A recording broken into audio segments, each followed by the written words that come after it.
the nostalgia, the tradition, the magic, the memories, and the madness in 1,000 points of improvised dialogue. Theme Park Thursday with Dillo's Diz on the Improviser's Guide Network. Now is the time. Forever? Miss Tomorrow. Old. A minute and a half. Hashtag always MGM. Step out to your right. Old. The Drink. secret staircase. We always do that. You are approaching the unloading area. Behold the majesty of the Sistine Ceiling. For the kids. A salute to all theme parks, but mostly Walt Disney World. What a cute ending. Aloha and welcome aboard. This is Theme Park Thursday with Dillo's Diz. She is Jen. Hello. And I am Frank, and we are here to go back to the future. No, what? That was Back to the Future 2 and the Forever 44 Fedora Club last week. If you missed it, check it out on the Dillo's Diz YouTube page. Jen, what did you think? Even Mr. Snidillo made an appearance. Mr. Snidillo dropping in. I couldn't have a meeting about Back to the Future in this house and not invite him. I mean, it's all over this house. So it was good times. And we even had Steffers in, which is always exciting. Steffers was the new panelist with Mr. Snidillo. We'll probably throw together some audio highlights, but the full video, 75 minutes or so, is on YouTube, currently youtube.com/DillosDiz. Go ahead and subscribe. Yeah. Today, we have an episode. We have an interview. In my little calendar invites. I pulled up in mid-October. I was like, oh, October 15th. This is what this week's Theme Park Thursday was supposed to be about. 55 years to the day that the New York World's Fair officially closed. Not to the day on October 15th, but that week, mid-October of 1965, the New York World's Fair closed. That was the second year that it happened. It was the 6-month time band. And we were going to do a little something on it. Weren't we also going to do a little something in the spring? I think we... I feel like it's been on the calendar more than once during this crazy 7-month period. Well, I think we were going to do a deeper dive once Mama and Papa Dillo revealed how much they actually did at the New York World's Fair. But then this little thing called COVID happened. And we weren't really there in the spring to talk about that. So we pushed it to October. And here we are. Here we are. But once I realized that we didn't do that episode, I don't know if my phone was like onto me. And so my algorithm started changing. And I came upon this webinar that is scheduled for Tuesday, November 17th at 5:30 p.m., courtesy of nyadventureclub.com. It's the 1964-65 New York World's Fair and the Great Big Beautiful Tomorrow webinar. And it's about a 90-minute session with Lloyd Trufelman, who is a licensed New York City guide. And he's going to take you through the whole surrounding area of the New York World's Fair in Flushing Meadows Corona Park, and the origins and the background and the history, a whole bunch of different aspects of the World's Fair and New York and the world as a whole during that time. So I was like, oh, maybe I can reach out to New York Adventures Club and just, see if we can get to. And New York Adventures Club was like, hey, just reach out to Lloyd and boom. And then Lloyd was ready to talk to us. Yeah. Here within is our interview with Lloyd.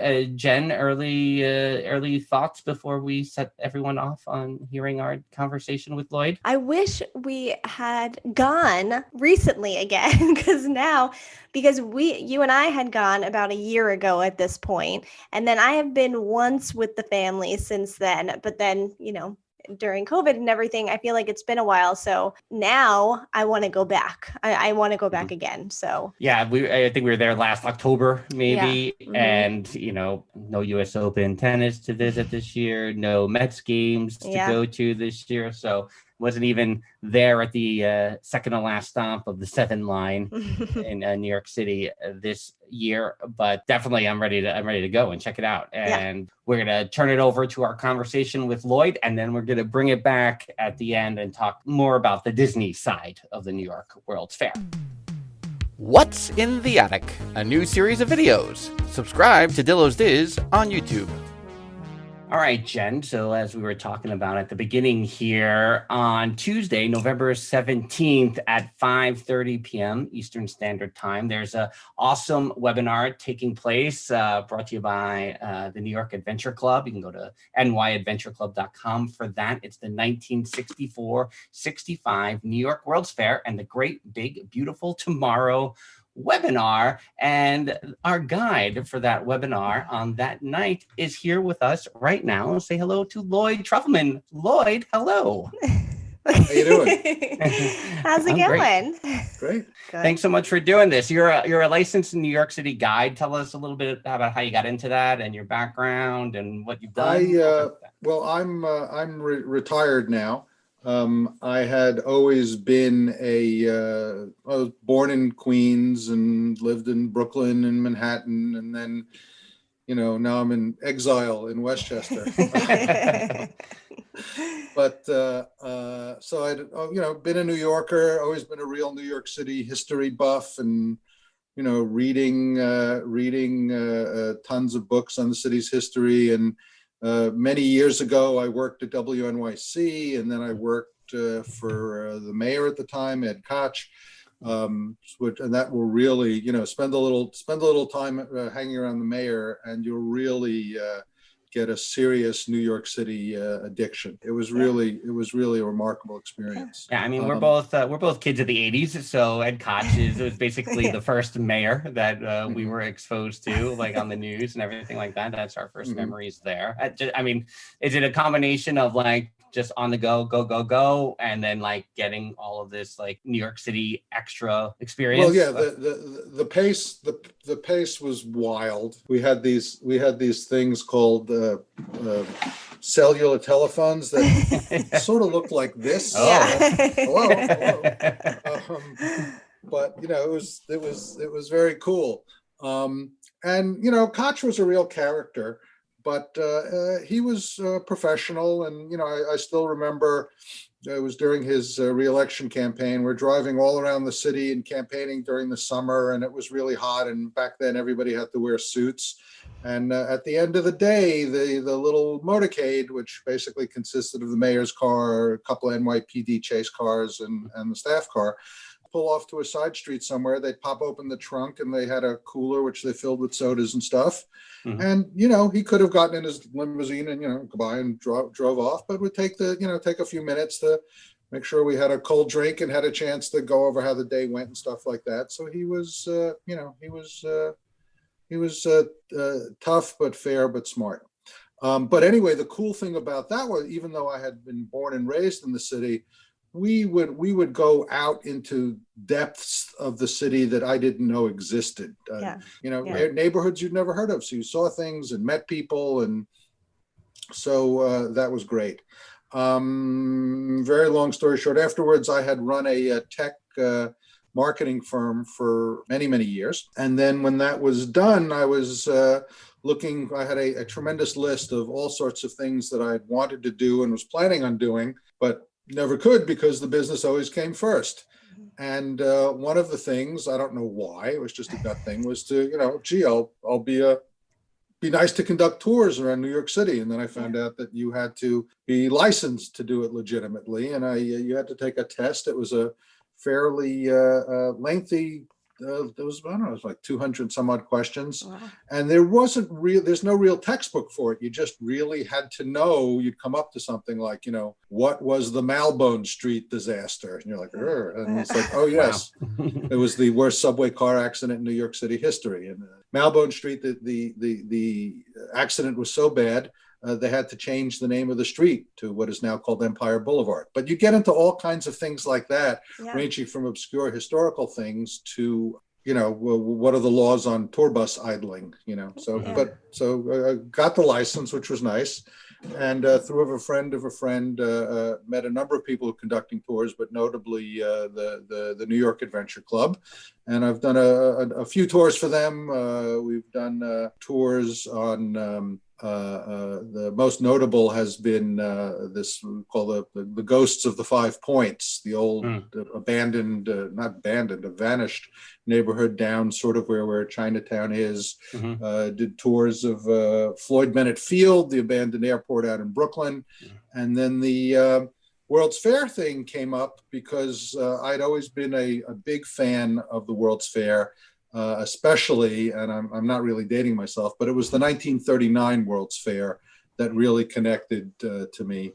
Actually, to the point where the name of my company was called Trilon, Trylon, and the Trilon and the Perisphere were the two theme centers of the 39 World's Fair. And then so from that, came up with the idea of doing a tour of the 39 and 64 World's Fairs.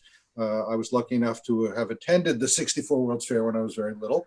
So I have some very faint memories of that. And then it just really boiled down to considering now that the 1939 World's Fair is almost, 80, 90 years ago. There are very few people who have any recollection of it or know about it. It's sort of fading into the past. So the idea was to do one that focused a little bit more on 64 because there was more stuff intact from it, more people related to it. And so it was a physical tour. I mean, I've done it a dozen times, walking all around Flushing Meadows. And then when COVID hit, the New York Adventure Club started to make these tours virtual. And basically the task at hand was to, short of having an Oculus headset, basically take slides and pictures and stuff that I had and stuff on the internet and put it together and recreate the walking tour around Flushing Meadows. That's really cool. And I love the whole New York story leading up to it. Just, how you spent your career, even, hanging out with the mayor, debriefing in the middle of the street, drinking some soda and whatever else. And that's what you do. You don't go back to an office in New York. You hang out outside on the street, but that's so cool to hear that, you had such an interest and it kind of just stayed with you all along. What I found really in particular of what you said is that, I'm reading up on it myself, was how much of a connection the 39 World's Fair really had to the 64 World's Fair, and that it was the generation of those who went to the 39 World's Fair as kids that, wanted to put together the 64 World's Fair. The 39 World's Fair was just the cat's pajamas. It was unbelievable. It is still amongst World's Fair geeks considered to be, the be all and the end all of fairs. It came out of the middle of the Depression, and it was visionary. It was called Building the World of Tomorrow, but it was basically the idea, projecting the idea of a utopian paradise at a time when America was, far from it. And even look, 1939, you're talking about a country where people weren't flying. There was no interstate highway system. There was no television. Television was first introduced at the 39 World's Fair. There were no washing machines. There were no dishwashers. Rural electrification was very rare. There was certainly no Disneyland or Disney World or anything else like that. So the 39 World's Fair, I guess the best way to encapsulate it, you think around the same time as when the movie The Wizard of Oz came out, and the 39 World's Fair was basically the Emerald City, although it was in Queens. It wasn't green, it was white, but it was purely visionary. It was totally about the future and organized with some of the top designers in the world, Walter Dorwin Teague and I don't know, I can't remember. I mean, start me on the World's Fair and, I'll leave this tape running until Thursday. We're all about the tangents, don't worry. Yeah. But the 39 World's Fair was really the be all and the end all. Unfortunately, it's in retrospect, people think that it might have been a little bit too high end, a little bit too visionary. And as a result, it went out of business and closed and lost a tremendous amount of money. And it lost so much money that, and excuse me from out of sequence here, when the fair was getting underway, it was run by a fellow by the name of Grover Whalen, who was a real character in his day. He was the city's police commissioner.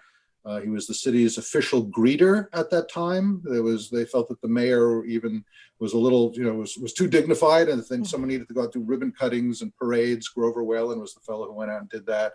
He also founded WNYC. But Whalen ran the fair, but the fair received the approval and impetus from the city's young parks commissioner at the time, a fellow by the name of Robert Moses, who all of us had heard of in one hand or another.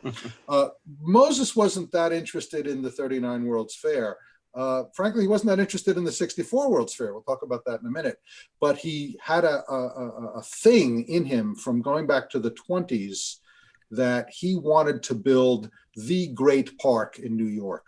It always sort of bugged him that Olmsted and Vaux got all the credit for Central Park and for Prospect Park. So he had a vision to build the greatest park the city, if not the world, had ever seen in, of all places, Flushing Meadows, which was basically a swamp, from the time the city was founded.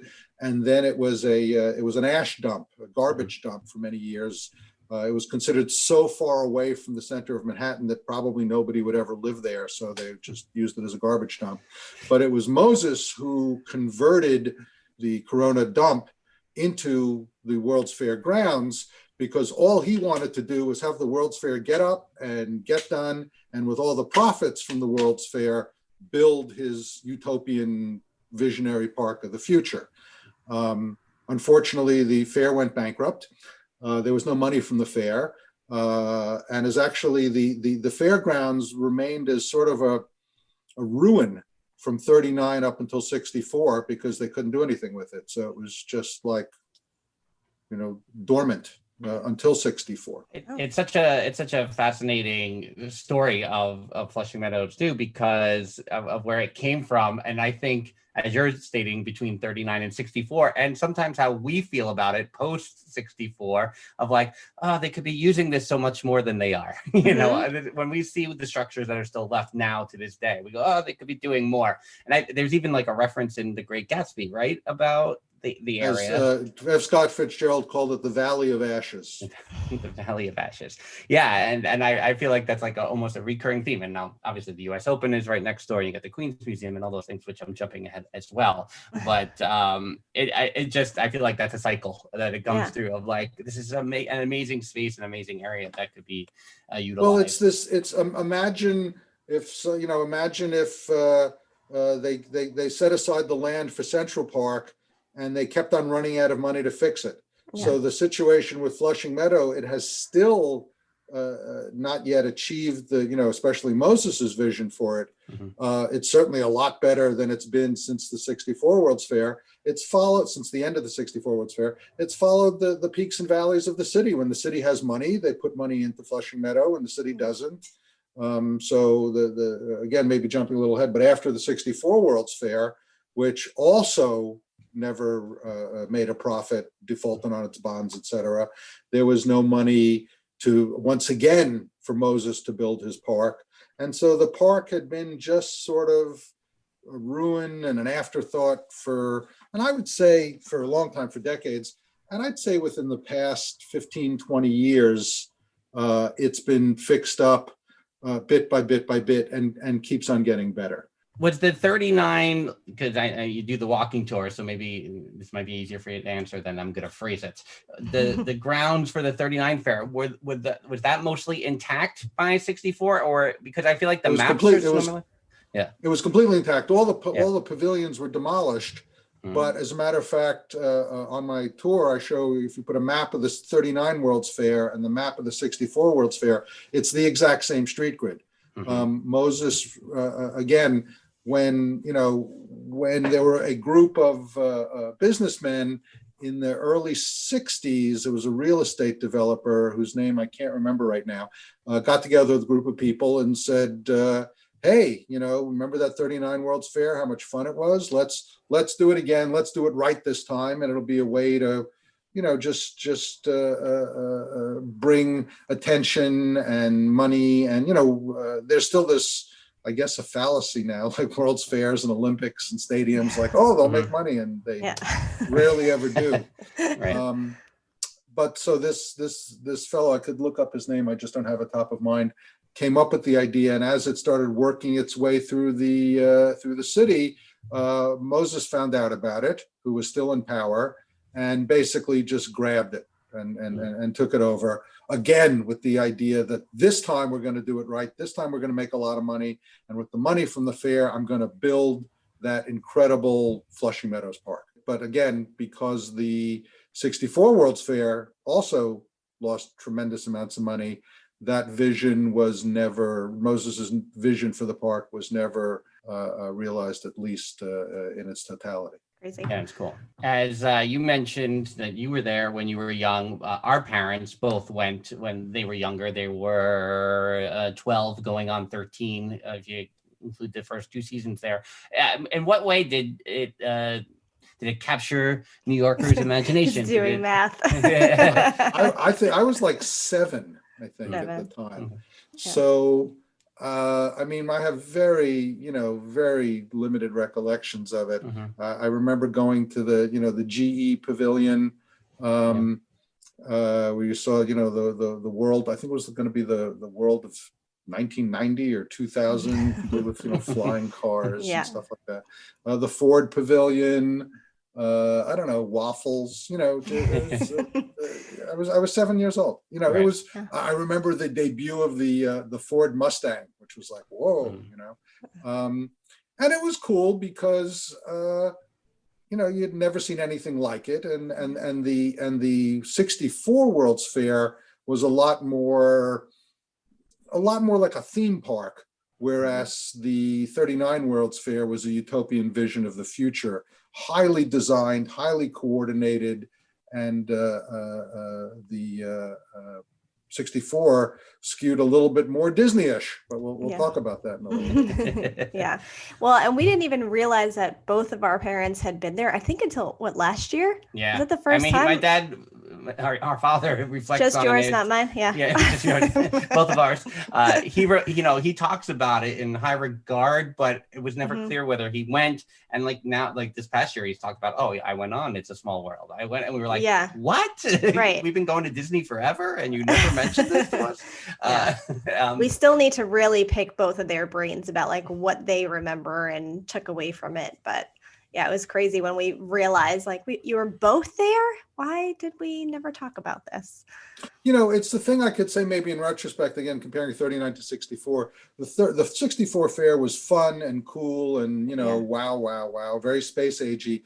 The 39 World's Fair was literally going into the future. So, my father, who's not with us anymore, had greater recollections of when he went to the 39 World's Fair than he went to the 64 World's Fair, because the 64 World's Fair was fun and amusing. Right. The 39 World's Fair, people had to pull them, scrape themselves off the ceiling because it was just so out there and just so wild of a vision of the future. Yeah. Well, and it's it's a crossroads in history, right? You're not that far out of the JFK assassination, and you're inching into Vietnam. It's the whole peace through understanding theme. I guess there was just a lot going on too, where maybe we didn't call it stress back then. I don't know, but there was heightened anxiety because the world was coming, post World War II. And Moses wanted to really keep that out of the fair, especially with the fair being a little bit more Disney. And by that point, I don't know, I'd have to do the math. Moses died when he was in his 90s. So this was his last hurrah, so to speak. And, he never did anything by committee. He was basically a dictator, and things were done his way and the way he did it. And also was his view of this was a 70, 80-year-old man in 1964. So you had his view of the world. So as the pressures of the outside world, for example, it was known that the entire executive staff at the World's Fair Corporation was white and male, I think. So when issues came up for racial justice or the Vietnam War or some of the social issues, it was sort of like the World's Fair pretty much stopped in a world of maybe 1960. And by '65, you had all the social things sort of banging on the door of it. And Moses really worked hard to keep that at bay, but sometimes at the risk of alienating people, because it was ironically a World's Fair, which is supposed to be about the future, but the aesthetics and the politics were very much of the past. I don't know the intricacies of getting a World's Fair up on its feet, but it didn't have the approval of everything, right? Like only 24 states were involved. That was a big thing. There was a thing called the Bureau of BIE, Bureau of International Expositions. And the 39 World's Fair was approved by the BIE, but the 64 was not. There were very, it's a large European governing body. It was exactly the kind of institution that Moses could not deal with at any, they were European, they were diverse, both in terms of languages and nationalities, they were deliberative, they were, Moses would be the kind of person who, would be like, I want the Triborough Bridge to go there. Yeah. And bang, they build it. So he didn't get along with the BIE. And the BIE, I believe there was a 62 World's Fair in Seattle. And there was a limit on how many countries could have a fair within certain times. And so the BIE said, you're going to have to play by the rules. Moses had no interest in playing by the rules, always did whatever he wanted on his terms. So just went ahead and did it, called it a World's Fair, when technically it wasn't, because it wasn't approved by the BIE. And as a result, a lot of major countries, England, France, etc., who were signatories to the BIE, never had pavilions at the 64 New York World's Fair. As a matter of fact, the BIE sort of actively worked against the 64 World's Fair because Moses was, really so unpleasant to deal with. So here's Moses, who's like going to go ahead and do this fair, but he's not going to get full BIE sponsorship or approval, which means that, a lot of really sexy pavilions are not going to get built. And almost from day one, he was scrambling because at the end of the day, the main purpose of the fair was to generate a huge profit so he could finally build his park. So then suddenly, it's like being an impresario and then realizing that your 5 lead actors aren't going to perform in the play. So you have to get a substitute. And that's one of the things actually that led him to Disney. And it's the funny thing about Disney, and it's all information I already knew and have read about multiple times going back to over the years, but it's still super fascinating to me to go, oh, Lincoln was in the Illinois Pavilion, and like to see where it separates between state pavilions and corporations, and that he was actually involved with its multiple companies and not just like it's Disney at the World's Fair. It wasn't that at all. It was how he was associated with those businesses. Well, it was smart for Disney because basically he got other people.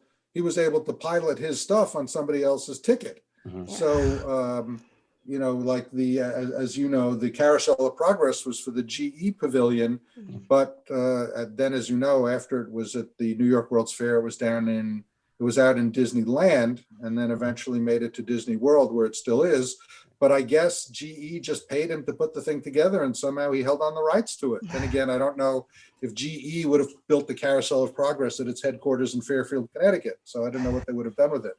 But in all of these cases, it's sort of like the best of all possible worlds. Now, if you do gig work, you always sign something saying you're going to be paid, but all the rights, images, creative belongs to the company that employed you. So this gave Disney a chance to develop these rides, if not to develop the whole thing. I believe the debut of audio animatronic technology on somebody else's dime.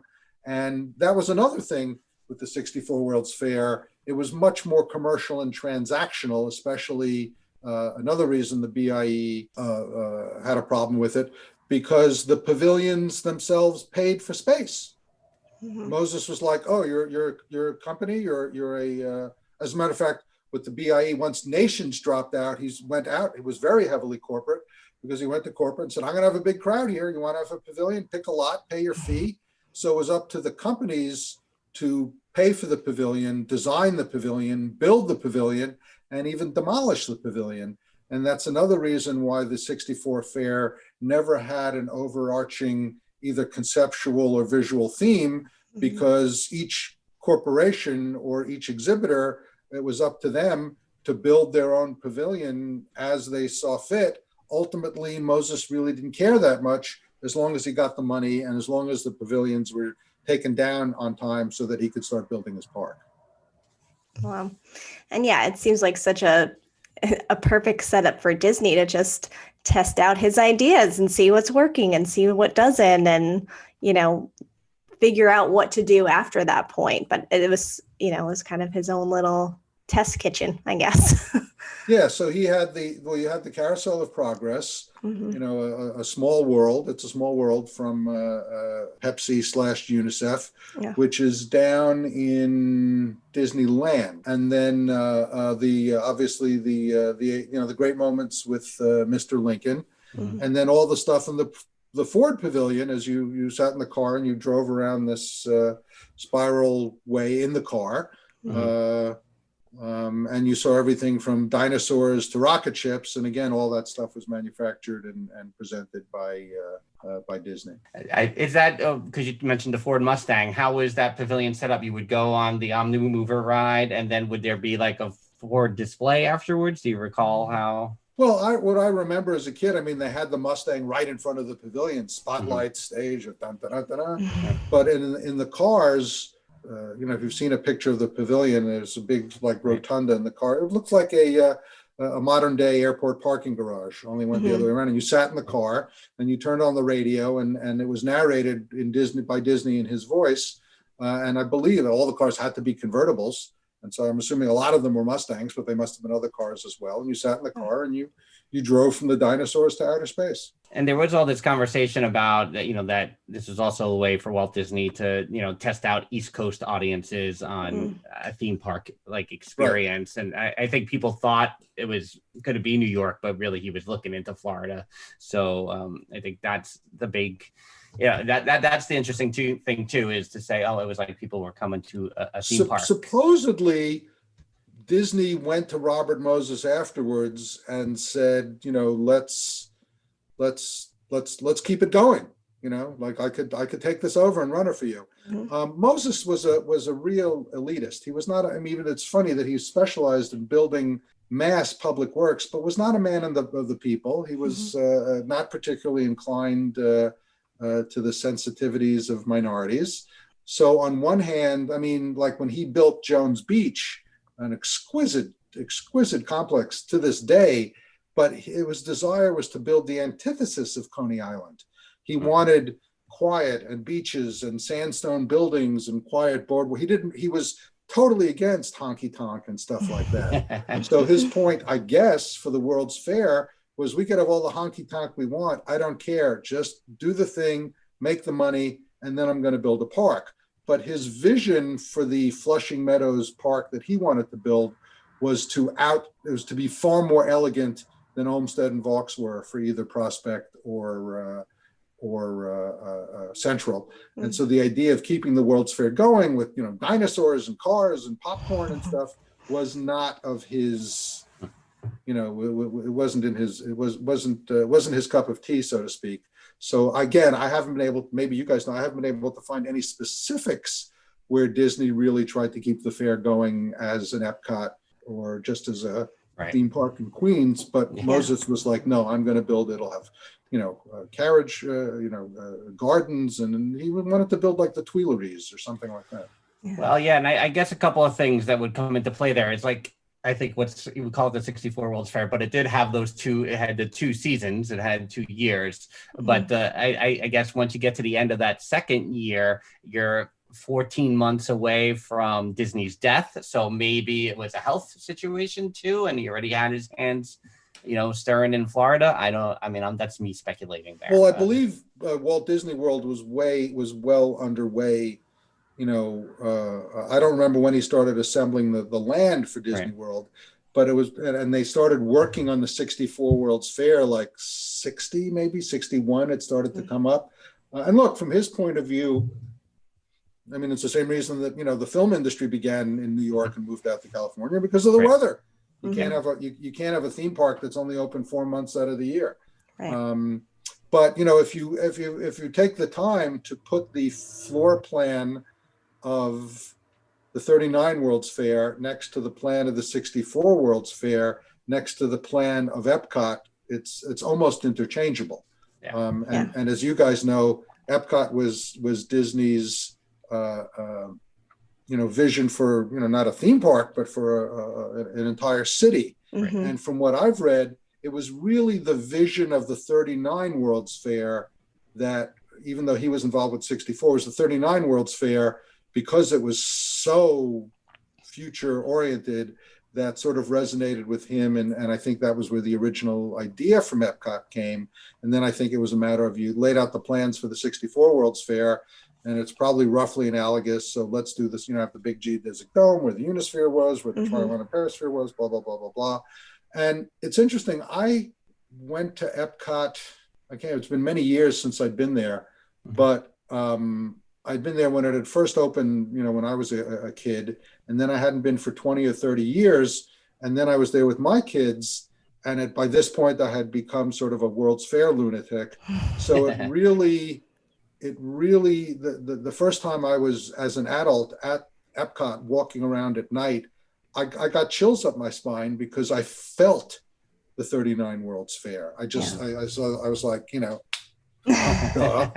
this is, damn it, he took the 39 World's Fair and built it in Florida. Yeah. It really blew me away that first. I mean, I know it's I haven't been down there in decades, but I'm sure it's a lot different now. But when I went there, it was that's actually one of the, I mean, there are changes along the way, but I think one of the things, especially in the World Showcase portion of Epcot, there is a lot that is still the same. So it does have the, and we're nostalgia freaks. That's where we are. You're a World's Fair lunatic. We're nostalgia freaks. So it often has, especially walking around the countries at night, it's like the same feeling it was when we were kids. Well, and as you were talking about the pavilions and how, everyone kind of owned their own and just go build it, you own it, you take it down, you deal with it. That's kind of how World Showcase is set up in a way. I mean, Disney has more of a hand in it, but each country has their own cast members, coming from that country. So that kind of reminded me of the correlation there as well. Yeah. Like maybe Disney picked up on a few things along the way. I was just wondering, though, especially in terms of putting this thing together, looking at stuff like the Carousel of Progress, or it's a small world. I just wonder, how does all that hold up now in a digital era? I mean, still a lot of people go to Disney, and I know Disney refreshes the parks, but I just wonder if it, like, what is it? It's a small world look like to a child now who's like an iPad baby, or maybe maybe it's really incredible to them because everything else is digital, and actually to see little puppets doing their thing is like, they're not used to that. I don't know. Yeah, I mean, I could speak for at the time when she first, my daughter is 4, and when she first went on, when she was 1, the music, it gets you, and I think the visual of it was definitely stimulating. So I think it depends, and because then we watched it on video forever after that. It's a matter of, I guess, when they see it and how they see it and what they've been exposed to first. I think every case is different because, she still talks about It's a Small World. And she's been a couple of times, but I feel like that experience is in her soul. It's in her body somewhere, and that's I think all the colors and the movements along with the music. I mean, I think that immediately draws, especially little ones in, just that whole stimulation. But it's so I should say delightfully analog. You see the little puppets, and you can hear the click, click, click. Yeah. As they, And it's sort of like, how does a kid who with an Oculus helmet relate to It's a Small World, or even audio animatronics? Now Yeah. we're living in a world where people are paying money for hologram concerts. So it's sort of like, Yeah. you're seeing a hologram, which basically looks like the real person, is audio animatronics now going from cutting edge to quaint. I don't know. Right. Mhm. Yeah. Lloyd, have you asked for a hologram for your birthday and have someone talk to you in hologram form? I think that's a good birthday gift for you.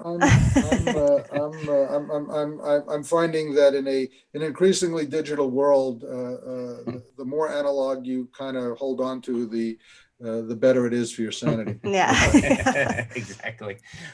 Yes. In the park itself, when you do the walking tours, is there a particular area that you really like to focus on, that you like to share, just in terms of what's maybe still in the area, what's not there anymore? Is there a spot that we do a loop through basically the whole park. Yeah.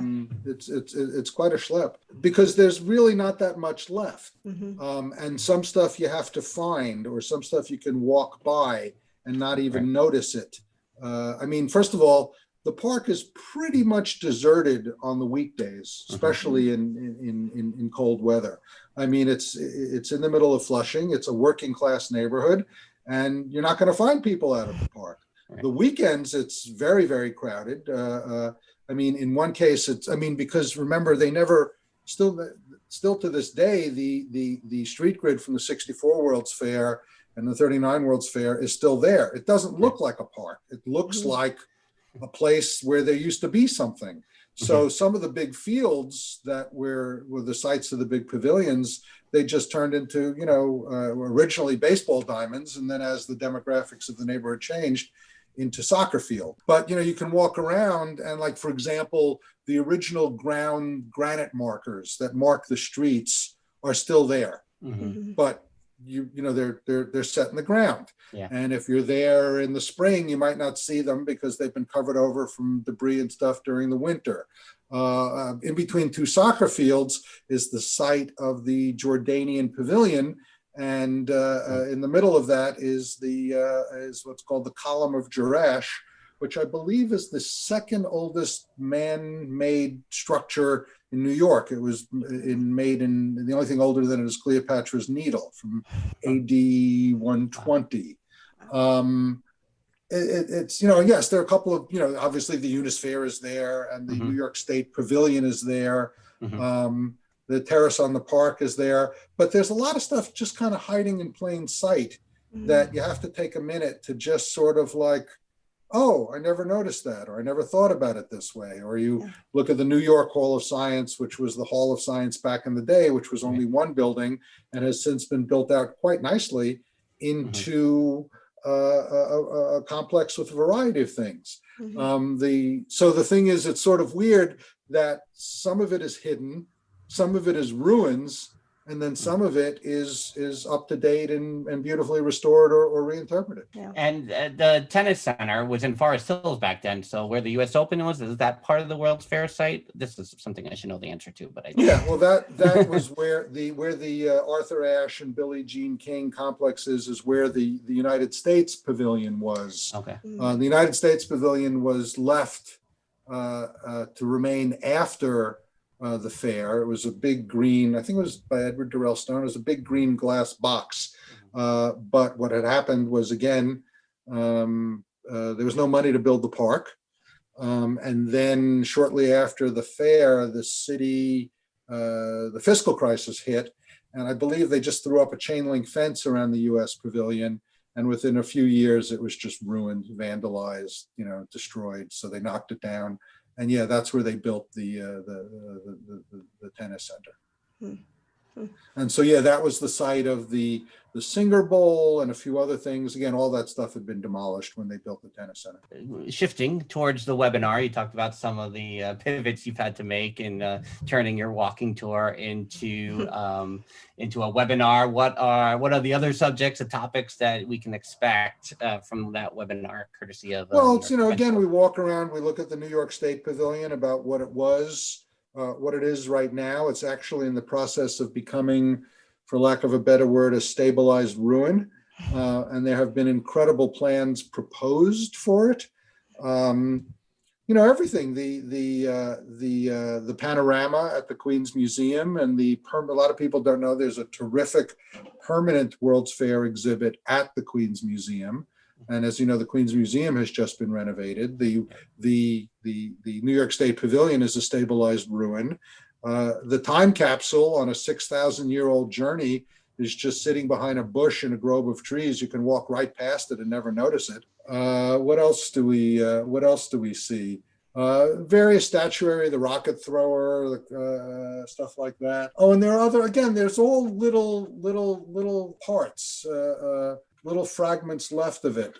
This actually really nice etched black granite tableau behind the Unisphere. It's called Untitled by a sculptor named Matt Mulliken.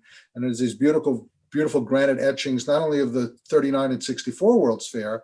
I mean, it's huge. It's like the size of a football field. Well, half a football field, but also from the 1956 World's Fair. So there's all kinds of stuff, and you just have to, or you can just ignore it. And, the 64 benches are still there. So you can be there and not know anything about the 64 World's Fair and see just occasional like little weird screwy things.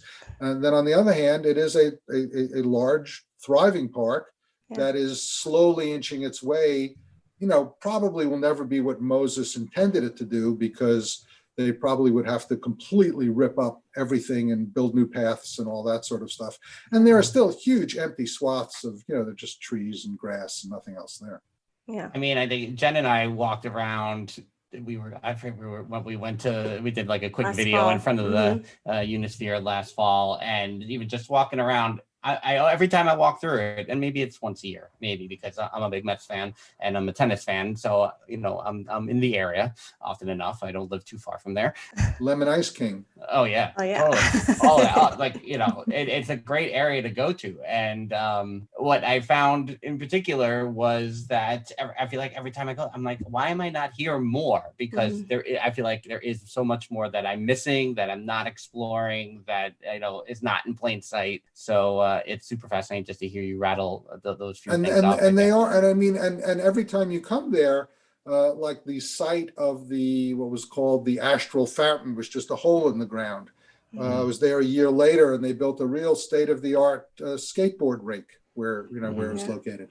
The fountains behind the Unisphere, going, there's that whole these were fountains that were left over from 39. They were used again in 64. So you have the Queen's Museum, the Unisphere, and then these fountains that have been inoperative for many years, leading to what was in the 64 World's Fair, the Pool of Industry. But long story short, they just finished phase 1 of renovating those fountains. And the first group of fountains right behind the Unisphere are going to be like a giant misting pool. So that, and they just finished building it really recently. Here, this is from the Queen's Tribune. Just the other day. 6.8 million restoration. 6.8 million restoration of fountains at Flushing Meadow Corona Park. And the idea is to turn all of those fountains connecting the Pool of Industry to the Unisphere into basically a water park. And that's dependent on the city's capital budget and all that sort of stuff. And who knows how, COVID is going to mess everything up. But they keep on moving Flushing Meadow Park, forward, and it just gets a little bit better over time. And instead of a grand vision and renovating the whole park, they're doing it piecemeal, year by year, decade by decade. But 7 million, it's the 4th largest park in the city, and they claim 7 million people use it. So, we might be, if you're in Manhattan or something, like, where is that at? Queens? But it's you go there any weekend on a summer, and it's great. And then you have things like the Queen's Night Market and stuff like that. So it's a happening place. No, it's cool. And that as you're walking around with all these newer features, or just, when it's crowded and people are just hanging out, underneath everything are these little hidden pockets of nostalgia, which I like. Mhm. And I think that's the big thing, is that every time I'm in that park, it's beautiful and it's rich with history. And what I like about this conversation, Lloyd, is that I find the World's Fair to be this rabbit hole. Usually we go down this, Jen and I go down this Disney rabbit hole, Mhm. but it's a New York City rabbit hole too. And it's now today, because we're born and raised on Long Island, that this Robert Moses, you presented him as the central figure today, and now I'm like super intrigued about Robert Moses. So that's been great too. The next rabbit hole. just read the book, but that's if you have nothing. Well, now especially if we go back into lockdown, it's only about 1,400 pages. So The Power Broker by Robert Caro. It's probably the first or second best book on New York ever written. But yeah, no, you really get a sense. And then also, with the digital world, you just type 1964 World's Fair into your search engine and you'll get photos, videos, tons and tons and tons and tons of stuff. Well, yeah, the aesthetic of the artwork and the pavilions and how everything looked. I mean, that hits me right in my sweet spot. I love it so much. All right, let me pull up the information again so I can get it all right here. So Tuesday, November 17th, 5:30 p.m. It's a $10 ticket for the 1964-65 New York World's Fair and the Great Big Beautiful Tomorrow webinar. Go to NYAdventureClub.com. And if you can't do it on Tuesday the 17th at 5:30, but you bought the ticket, you can do it for a week after, right? It'll be available for a week. I was going to ask if there is a way to watch it if you can't make it at that time. So that's good to know. Yeah, and this is the debut of the Adventure Club's World's Fair thing. So if this goes well, we'll probably do it, I don't know, once a month or once every other month going that'd forward. Be awesome. And the nice thing about this is every time you do it, or at least I do it, and I'm reading or researching something, you find a little tidbit, you can always tweak it. Mm-hmm. And then the fun is to go out there. Obviously, it's not as much fun in the winter, but it's nice to take the tour and then go out there, take a look. The Queen's Museum is still open right now, and they're selling time tickets and all that. So it's again, while all of us are about to go into, unfortunately, another dire winter, if you're looking for a place to walk around in the winter on a weekday when there aren't a lot of people, go to Meadow Park, and 100%. You'll have a chance. Oh, and also I forget. The Queen's Zoo is there. It's delightful. Yeah, I always forget Queen's that. Zoo is so nice. Had no idea it was there until I had a child. It's delightful. It's for very small children. It's a kiddie zoo, but it's really it's cool. And so you can get into this sort of like thing where you're walking through there, and there's a little miniature amusement park there with the carousel, which was from the '64 World's Fair. But as you leave the zoo and you look to the right, you see the Port Authority Pavilion, which is now Terrace on the Park, and then you go around to the Hall of Science. And there are, dozens of school buses discharging kids in there. At the same time, they're setting up for the Queen's Night Market. So it's sort of like, it's New York. That's in one spot. You could see everything. Well, Lloyd Trufelman, thank you so much for taking this time to talk to us for a little while. I'm really excited about the webinar. I can't wait to watch it. And I do hope you do more of them after that. I hope it goes well. Well, I thank you guys so much for your interest. And does this mean you're actually going to log on to it on Tuesday? I bought the ticket, so I have not bought the ticket yet, but I'm going to, and I kind of feel like my 6-year-old would be all in on it because that's scary because I'm always very happy with an anonymous audience, but if I actually know some of the people who are on it, then it's like. All right, Lloyd, thank you so much. So that was Lloyd Trufelman with the 1964-65 New York World's Fair and the Great Big Beautiful Tomorrow webinar, Tuesday, November 17th, 5:30 p.m. Eastern. If you get the $10 ticket, you don't have to watch it right at 5:30 on the 17th. You got a whole week after to watch it. There's a little over 150 tickets probably still remaining on the webinar at NYAdventureClub.com.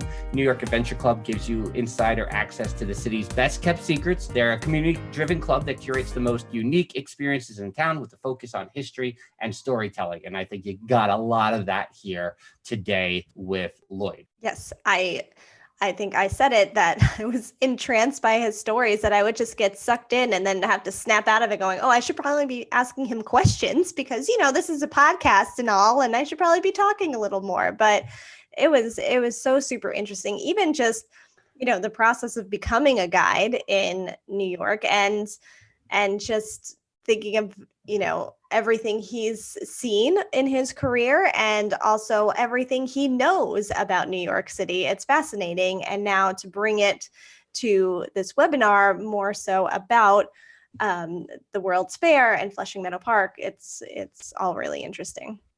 Yeah, it was like my tangent alarm was going off. Like, I felt just like I could go in so many different directions during this conversation. Yeah. And, try to stay on point. And it was really interesting because everyone that we know likes to talk about those Disney elements of the New York World's Fair, but it was really super fascinating to get like the surrounding elements involved with the entire World's Fair. To you, Jen, I posed the following query. Okay. The Disney contributions to the New York World's Fair. So we're talking about the advent of audio animatronics. We're talking about It's a Small World, as Lloyd said, for Pepsi/UNICEF.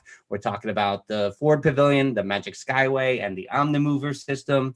And we're talking about great moments with Mr. Lincoln and the State of Illinois Pavilion and Progress Land and the Carousel Theater of Progress, aka the Carousel of Progress. Which, Jen, do you think is the greatest? I mean, we're not saying the advent of audio animatronics, but in terms of Small World, the Skyway and the Omnimover system, Mr. Lincoln, Carousel of Progress. Can you rank them? Can you put them 1 to 4? Can you just give me a 1? I don't like making decisions or having to choose, and it was really interesting listening to different aspects of the fair and in my head immediately seeing different things in Disney, specifically more so probably in Epcot. I mentioned World Showcase and the pavilions, but hearing about Ford, I'm like, you mean World of Motion in Epcot? And just with a little bit of maybe Universe of Energy with the dinosaurs, and I can pick things from so many different parts that he went through. But I mean, I probably would have to go Small World. I feel like that's probably the most classic. It may not be the most inventive, but I feel like it's the most classic, and maybe people don't realize that this is where it started. Do you think if the Carousel of Progress had more updates in the past 25 years that we would be talking about Carousel of Progress in that place? I mean, I debated saying Carousel of Progress because it's another classic, and I think I don't know. See, now you're making me second guess my answer. That's what I'm here for. I guess Small World, you immediately tie it to Disney. I do tie Carousel of Progress to the World's Fair. So for me, that's the place I go, but thinking about Disney, it's Small World. So it's tough. I don't know. Yeah. And I mean, I'm doing the same thing, right? I'm shuffling the 4 in my brain. They're going around. And even to me, my first trip to Disney, which is going to be, 40 years in February, at the end of January, beginning of February, whatever it said on that What's in the Attic episode that the dates were, that, it's 40 years this winter, in 2021, that, my first memory, even more so than It's a Small World, is If You Had Wings from Eastern Airlines. So the Omnimover system is almost my first real memory of a Disney attraction. Yeah. There's also that I buried my fingernails into Mama Dillo's hands on Space Mountain because I really didn't know what I was going on, but I was so terrified that she just took the brunt.